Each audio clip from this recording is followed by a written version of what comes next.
On this new venture I embark, to lay my thoughts out there in verse, to reach the heights I keen rehearse, the heights of Shakespeare and Petrarch. One day will sing my tune the lark. Toward this end I now immerse, and quench it will 1,000 thirsts, and all the town will stop to hark, that you much more I may seduce. The ways of verse I may command, the road of sonnets I may tread. I reach for you, my muse, va day may come hold my hand, as many a lad before you've led. Welcome to this series exploring innovation, progress and achievement, using a technocentric paradigm, by Ash Stuart. You may want to also read Ash's original Substack article for the best experience, including footnotes and other details.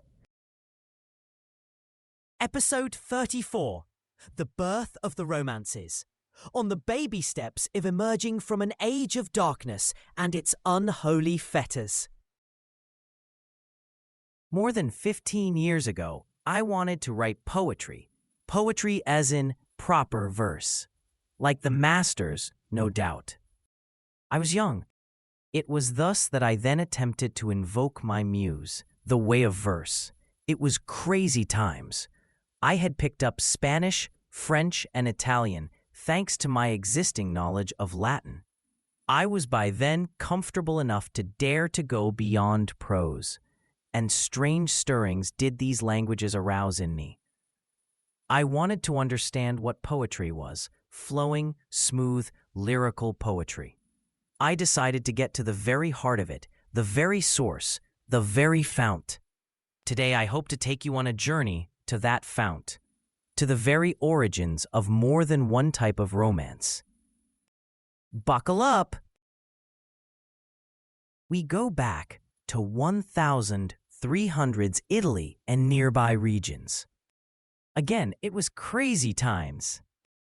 A world was in a flux. We saw in the previous episode how over the couple of previous centuries especially, there was a sudden influx of ancient Greek knowledge and wisdom available in Latin Europe in translations from the Arabic. Well, that's where this story starts. Let's quickly recap the situation that had been there in Western Europe around then. As we saw last time, the Catholic Church held sway over vast areas of human life, including education, attainment, and social ascendancy, not to mention ideology. Europe had gone into an inward-looking dark age where the afterlife mattered more than anything here and now. And it was this state of affairs that was shaken by the influx of this new and also old knowledge, because it also did arouse strange stirrings. And no one is a greater epitome of all this than one Francesco Petrarch, the same Petrarch I refer to in my own piece of verse above.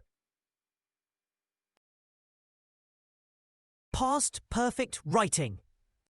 Petrarch, or Petrarca in Italian, grew up in the early 1300s in such a general environment. It was still the Middle Ages. The popular focus was very much church and contemplations of the afterlife. Petrarch had an immense love for Latin literature, and this spark turned into a glowing flame with his single-minded efforts and indeed success in digging up ancient classical texts, in particular those of the great orator Cicero, the very founding father of classical Latin. In fact, Francesco Petrarch's story popularly starts with his discovery of long-lost copies of key works of Cicero, hidden away for centuries in dusty libraries, long forgotten. This spurred Petrarch to indulge himself in a series of works in Latin, such as his epic on Scipio Africanus, the Roman general who defeated Hannibal, earning him that epithet Africanus, and thus the title of Petrarch's epic, Africa. In doing things like this, Petrarch very much exemplified a rising sentiment, admiration for the long-forgotten but now being rediscovered classics, the works of ancient Greece and Rome, albeit mainly in Latin in this example. This admiration of the ancient past was so powerful that there was essentially a tendency to want to clean up medieval Latin of the elements it had over the course of its natural evolution as the working language of Western Europe. Acquired over some 600 to 800 years. Let's take a step back and see how this happened, for, as we'll soon see, it matters to us to this day. Vulgar tongues and vulgar tastes. With the political disintegration of the Roman Empire in the West around the 400s and 500s, which we have discussed at length in episode 30 and touched upon in the previous episode, which we specifically saw was not a single event with a single date. Latin did not disappear from usage, especially as the Roman Catholic Church, the institutional successor to the Roman Empire, inherited Latin as the working language. And, as we might know, with centuries of Roman rule, the people of Gaul, Iberia, and other regions in the West, in addition to the Italian peninsula itself, had mostly abandoned their customary tongues to become speakers of varieties of Latin. It was thus that Gaulish ceased to exist, and a language such as Basque, which was spoken more widely across Iberia, became restricted eventually to what we know as the Basque Country, straddling western Spain and France. But even as Latin continued as the working language of this main institution of the Middle Ages, the speech of the ordinary folk began to change. We saw in some dramatic detail in episode 15 how language change unfolds. But this being gradual, people did not perceive this evolution. They continued to think they were speaking Latin. But suffice it to say that by around the year 1000 or 1200, there was gradual but growing awareness that there existed a vernacular different from the standard Latin as used in formal business in polite society. However, as you can imagine, the vernaculars were held in low esteem. It was seen as uncouth, a word which perfectly epitomizes the phenomenon. The Latin word for vernacular was vulgaris, which originally meant common, but you can see in that very word the connotation I'm referring to. Consider this: a 4th century Latin translation of the Bible, spearheaded by Saint Jerome, hitherto a prerogative of Hebrew or Greek, has itself been called the Vulgate. Interestingly enough, Petrarch harbored such notions himself, perhaps even more so, given his obsessive revivalism of classical Latin language and literature. This is supremely ironic, as we'll soon see. Notwithstanding such disregard or even disdain for the vernacular, Petrarch did compose in it, aside from in Latin. Laurels of love. Francesco Petrarch, to the extent he's popularly known in the modern day, is perhaps best associated with his poems to one Laura, representing his unrequited love, alongside, in fact, a whole other range of emotions and topics, all ostensibly under this guise. His love for Laura, a married woman. Apparently her husband is said to be an ancestor of Marquis de Sade, so that's something, I guess. But Petrarch's love for Laura is said to have been so passionate, his writing of poems to her, a leap year proof 366 in all, span more than 2 decades and long after her death. In writing these poems, which are in the vernacular, Petrarch adopted a form of lyrical poetry attributed to a number of Sicilian poets, notably Giacomo da Lentini. This form of verse is what's been called the sonnet, specifically the Petrarchan sonnet, which was indeed the inspiration for what evolved into the Shakespearean sonnet in English, with a much less demanding rhyming scheme and thus more suitable to English as compared to the more easy-to-rhyme nature of Italian. And thankfully so, because it's bloody hard to write a Petrarchan sonnet in English, as I discovered before digging up my own dusty attic and uncovering the above Petrarchan sonnet I'd written back then. But yes, it's bloody hard, as I discovered, in trying to write a fresh one exclusively for this article, but failed to, given the 15-plus year hiatus. I ended up with a silly limerick instead, which you can find in the footnote here. Just don't tell Francesco about it. Between the past and the future. So, why the hell am I talking about some medieval guy's crazy obsession with a married woman? Well, Petrarch was a very complex and hard-to-define character. But in his persona, we see a fascinating snapshot of a crucial moment in the story of human progress. His copious work in digging up ancient literary works and even building upon them, in fact, marks a watershed moment in history, at least European history, and what matters to us more here, in the story of the development of scholarship and the pursuit and dissemination of knowledge.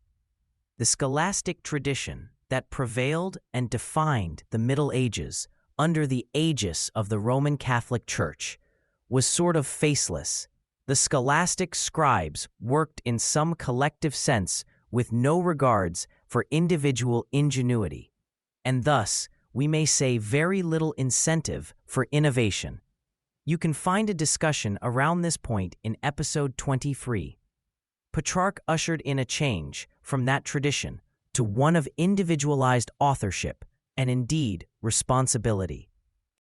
It was, we may also say, that fervor he whipped up in the discovery of ancient texts that led to figures like Syriac of Ancona, whose fervent digging up earns this post-Petrarchan antiquarian the epithet the father of archaeology.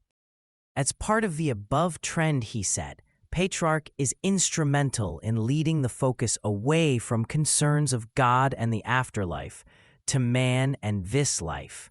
In other words, the pursuit of purely human questions in an essentially secular manner of independent enquiry by ordinary humans. This has been called the birth of humanism, and Petrarch the father of humanism. We should perhaps be grateful to him for this. Would we want to have spent all our life in abject worry of the afterlife, neglecting what could be done in this one, here and now? Consider this example of the medieval Catholic European mindset, as mentioned by philosopher Bertrand Russell. A pious nun refused to ever bathe, lest my nudity tempt the Lord. And while Petrarch himself esteemed his writings in Latin to be the more worthy, history remembers him more vividly for his poems in the vernacular, even naming the poetic form in his name. That's not all, however. Petrarch has the honor of being crowned poet laureate, only the second since Roman times. But if that doesn't impress you, it was his works in the vernacular that formed the basis, with a bit of a role also played by his near contemporary, Dante Alighieri. It was Petrarch's vernacular writings that formed the basis of the standardization of the language, which we now recognize as Italian, standard and national language of Italy. Petrarchan paradoxes. I've mused about how it's easier to look at the past in the benefit of hindsight that we have, and how the underlying epistemological challenge thereof presents difficulties in our pursuit here in uncovering the genius, the intellectual leaps underlying innovation, and how they actually spurred progress. Perhaps the most striking example being in episode 28. How did Petrarch see himself in his time and age? How did his contemporaries see him or themselves? Europe was undergoing a crucial transition in those centuries around the 1300s, some of it because of one particular development I'll get to in episode 40, but a lot of it can be traced to the influx of new and old knowledge that came in, as we've previously seen. Petrarch embodies the great tensions, contradictions, dichotomies of the times he lived in. So much so, Petrarch is a byword for paradox, the tension between piety and passion. As a devout Catholic, versus his multi-decade obsession for a woman, culminating in a most exquisite exhibit of literary and lyrical expression of human passion. The contradiction, correspondingly, between theology and humanism. Do we focus on the human condition here and now, or the afterlife? The dichotomy between the use of Latin versus the vernacular, and indeed, the tug-of-war between the medieval present, a romanticized classical past, and the around-the-corner early modern era. Fun tip: it was indeed Petrarch who coined the term Dark Ages. Today, we love talking about how we're living in a time of rapid change. How much sense can we make of it in the grand scheme of things? How much are we each molding it in our own lives? How will future history remember us?